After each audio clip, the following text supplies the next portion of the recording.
Hello and welcome everyone in today's nursing webinar session. Myself, Shanti Bhattacharya, the Vice President Nursing Yashoda Hospitals, will be modifying the session as a moderator. We will be discussing the very pertinent topic on C-section, aftercare, ambulation and recovery. Let me introduce our eminent expert panelist, Dr. Lepakshi, Senior Consultant OBG Gynaec and Laparoscopic Surgeon from Malakpet Yashoda Hospital. I welcome you, madam. Thanks for the webinar invite. Thank you, ma'am. Let me also welcome Ms. Sruthi, who is our aspiring speaker, nurse manager of International Ward, Yashoda Hospitals, Malakpet. Welcome, Sruthi. Thank you, ma'am. Hello, everyone. So over to Dr. Lepakshi. Madam, tell us more about C-section delivery. Yeah, good afternoon, everyone. Today we are going to discuss about C-section, you said, and it's the most commonly performed surgery all over the world nowadays. So each and everyone should be aware of its like before surgery, during surgery, and post-operative surgery complications. What are the and how you need to take care of the patient. And the name Caesar, cesarean section. It has come from a Roman king, Julius Caesar, and it is one of the most ancient surgeries also, which have been performed actually to remove the baby from a dead mother. Later in the centuries like 1500s to 1700s, they started giving incision over the abdomen of a live woman for taking out the baby also.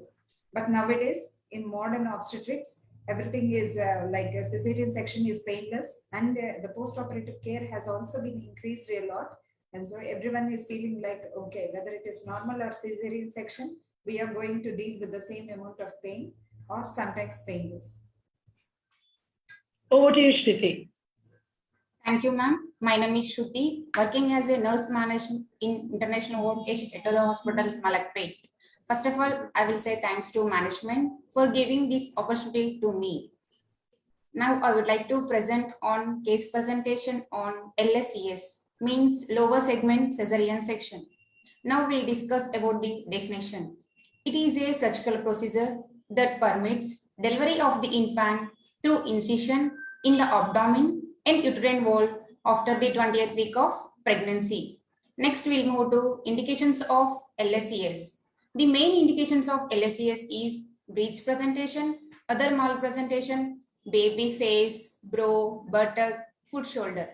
Maternal medical conditions like cephalic pelvis disproportion and fetal distress. Transmissible diseases, herpes syphilis virus, placenta previa, maternal diabetes, and twin pregnancy. Ma'am, here what else transmissible diseases we find other than the herpes syphilis virus? Most common is herpes simplex only, usually, because it is a dermatological condition. The other one is HIV, whose CD4 counts is less than 50. And other than India, group B streptococcal infections, either vaginal or rectal infections, they are the most common causes, which are the indications for cesarean section. Like previous history of GBS is also an indication for cesarean section now, or during their routine checkup. Other than India, like other than Asian continent, rest of the world, they have screening. They do regular screening for vaginal GBS infections. If they found it to be positive between 37 and 38 weeks, so they go for direct cesarean section. Next, we discuss about the most 5 cases of cesarean section. It includes cesarean section on request, routine repeat cesarean, dystocia, means non-progressive labor, abnormal fetal presentation, example, breech, transverse, and cord presentation, fetal distress, and maternal distress. What are the total duration of the maternal dystocia, and what are the maternal causes of maternal distress? Tell us a few main causes, madam. Usually, dystocia means dysfunctional labor. So it is prolonged labor. That prolonged labor can be either arrest in the process of cervical dilatation or arrest in the process of descent of the baby. So different causes will be there. Either it could be maternal or fetal. So we need to check, reassess about the power of the mother and the passenger, the size of the fetal head, and the position of the fetus, and which are more important. Whenever the normally in a primigravida, if the cervical dilatation, we expect the cervical dilatation to be 1 to 1.5 centimeters per hour. Whenever this 1 to 1.5 centimeters per hour has been prolonged to 2 hours, or there is no descent even beyond 2 hours, then we call it as cervical dystocia. Or if the descent is delayed for more than 2 hours, expected descent like +1 centimeter descent should be there within 4 hours. If the descent is less than that, then also we call it as there is a dystocia in the descent of the baby. Then we need to recheck our vessels again. If there is a problem with the power that means the mother. So if the uterine contractions are inadequate, we need to increase our dose of either syntocinon or whatever the method of induction we are giving. In case if the mother is like dehydrated, most of the mothers will be dehydrated. So we need to give maternal IV fluids. We sometimes, most commonly, either it could be pain. So for that pain relief, we can go with epidural analgesics or Entanox or any other analgesics. So by that we can correct the mother like power. But in case of passage, like if the passage is bad, no one can do anything. That can be assessed only during active labor. If you feel any problem with the passage, any like a CPD, then better to go for a cesarean section. If the passenger, sometimes the head could be like deflaxed or retroflexed. So in that cases also, we need to go for a cesarean section for the safety of mother and the baby. So I think these are the pre-assessment criteria before the mother goes into C-section. Yeah. Yes. So these become then the indications. So before delivery itself, we can't say, yes, it is a case of that, we need to go.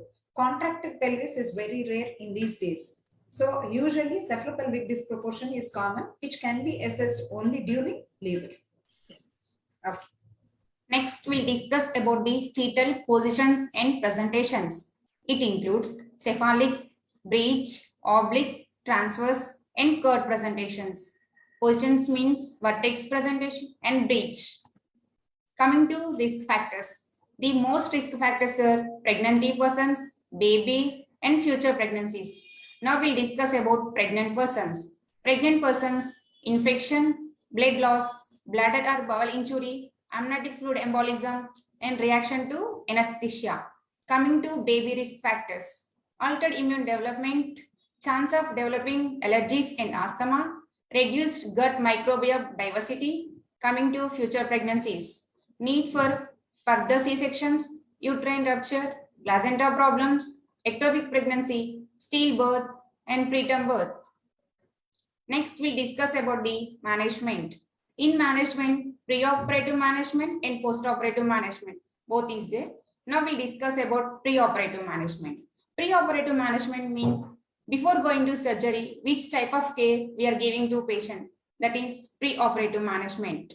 In this, first we have to check for NBM status, placement of IV cannula, infusion of IV fluids, placement of Foley's catheter, and surgery site preparation, obtaining consent, pre-medications if doctor advised, and identify the drug allergies, and ensure mother clear bowel and bladder before going to OT, and follow safe handover to pre-op nurse.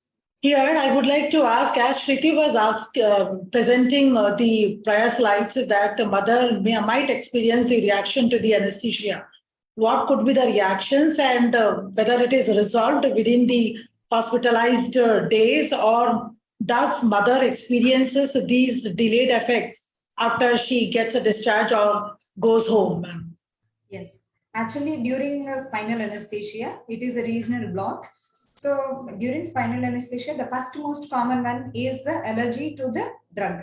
So that drug we don't give preoperatively as a test dose because it is a like anesthetist. We can't give as a test dose. So whenever we take preoperative consent for every patient that there could be any allergic reactions to the drug. Whenever we find that allergic reaction like a rash or SOB, they complain of SOB because they are alive. They talk to us, because it is only regional anesthesia. So if there is any SOB, then immediately we go with the anti-allergic drugs we give, like routine protocol. The other complication is that high spinal anesthesia we see most commonly. If usually spinal anesthesia should be just at the level of umbilicus and below the umbilicus. If it goes above it, sometimes it may go high spinal. So it may affect the respiratory muscles, which causes palsy of the respiratory muscles that the patient can't breathe. Then she needs assistive ventilatory support. And that is also can be managed on table only.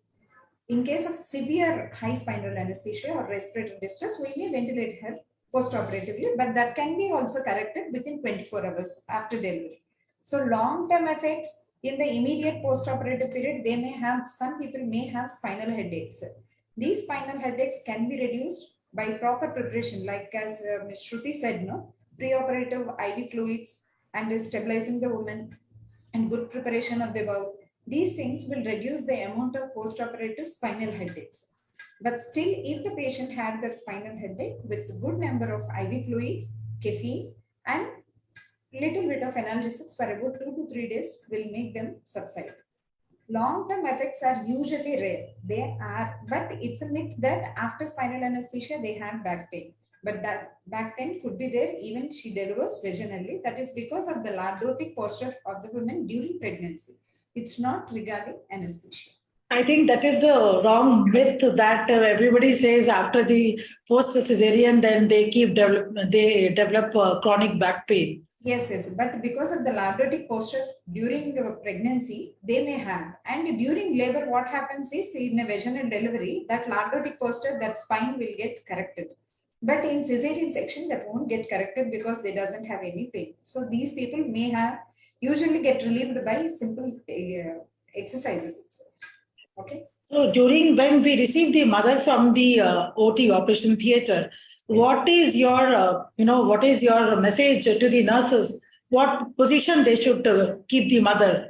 Yeah, they should not keep pillow under the neck. That is the thing. Patient should be supine for about first 2 to 3 hours. After 3 hours, after waning of that anesthesia, patient can like move their first foot followed by legs. So that early ambulation in the last slide, it was there that the DVT risk will be decreased. So the supine posture without any pillow under the neck. That is the posture. Okay. Over to you, Sruthi. Next, we'll discuss about the post-op management. Post-op management means after the surgery, which type of care we are giving to patient. That is called post-op management. It includes first 24 hours, day 1, day 2, and day 5 and 6 until discharge. First, we'll discuss about the first 24 hours care.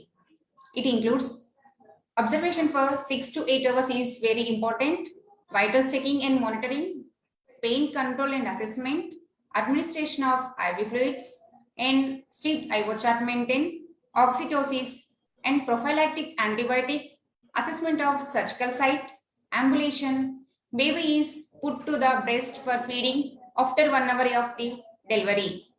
So here the role of injection oxytocin, I think this is one of the very high risk drug, madam. So when should you advise the nurses to stop injection oxytocin? 1 minute. The dose of oxytocin will be written clearly by the gynecologist or the gynec residents as per the consultant's order in the post-operative thing. High doses of oxytocin may cause even myocardial ischemia. Sometimes they may cause first tachycardia, that directly they doesn't have MI. First they have tachycardia followed by arrhythmias and then MI. And rarely water intoxication. It has got antidiuretic effect, because of which there will be water intoxication. So they also have like first dizziness followed by seizures, coma, and may lead to death also. That simple oxytocin, what you are using, may even cause death of the patient in the post-operative period. For that purpose, usually maximum of 40 units will be given from the time of delivery to in the total post-operative period. It should not be, the dose should not cross 40 units. So even by mistake, for example, you need to see, every nurse has to see in the intraoperative period which has been given will be written by the doctor. So how much dose has been given? And sometimes in cases of severe PPH, we may give that 30 units or 40 units during surgery only. But if the resident commonly, as a common notes in the post-operative period also, if they write oxytocin, then you need to please check once again. And they can, it is never a mistake that you can come to the doctor, ma'am, already it has been given, 40 units have been given in the theater. Shall we have to keep extra oxytocin, or shall we have to use other oxytocics to reduce the PPH? For prophylaxis only, we are keeping that oxytocin. That can be asked. And to reduce that intoxication, preoperative, like it happens mostly in the emergency cases. In elective cases, we give lot of IV fluids. We don't allow them to take orally, minimum for about 6 to 8 hours preoperatively. The people who have oral fluids will have more risk of water intoxication when compared to who has been given IV fluids. So preoperative NDM status is more important further. And post-operatively, sister has to check the intraoperative notes also, how much dose has been given in the theater. So I think the cross-check policy, adherence on the medication safety practices and to check with you all is very important. Important. They need to ask once again, is it right or wrong? There is no mistake in asking that to a doctor. Yes. Next, we'll see the day 1 care. It includes oral feeding like roti, decoction, and active bowel sounds are observed by the end of the day. In pain assessment, IV fluids, ambulation can be encourage mother to breastfeed. Next, we'll see day 2 care. Light solid diet to be given, and bowel care. 3 to 4 spoons of lactulose is given at bedtime. Active bowel sounds are observed. Encourage ambulation. Next, we'll see the day 5th and 6th. If the sutures is removed on the day 5th and 6th. If the stitches is transverse, we'll remove by day 5. If the stitches is longitudinal, we'll remove by day 6. So, ma'am, can the patient take complete shower after removing the suture on day 6 or day 5? Actually, here we are practicing even early showers. Okay. After 48 hours of that sterile dressing, during in the patient stay in the hospital itself on day 2, when we are removing that dressing, when we are removing the dressing and seeing for the condition of the wound, we are already using absorbable sutures only. So that there won't be any sutures over that. Even if the sutures are there, I regularly ask them to take a shower, get freshened up. Then by going home, they need some plaster over that. And so we keep it dressing. The next day, from day 3 onwards, daily they can take showers. No need to have any dressing over the skin. Because keeping a dressing, what happens is there will be increased risk of anaerobic infections because of the sweat, because of Yes. There could be chances of anaerobic infections. So they should shower daily with the plain water. They should not use any soaps over it, but they can dry it and then keep it dry just beneath the fan for about half an hour like that, so that the wound will be healthy. Next, we'll discuss about the post-operative care. In this, recovery is very important. So, meeting the patient's psychological and physical needs immediately after the operation. Next one, helping the patient regain mobility. Third one is regular monitoring of documentation of the patient progress. Next, supporting the patient in maintaining a positive outlook. Next, fifth one is managing the outcome after the surgery. Next, when can this, just a minute, when can the mother regain her complete mobility?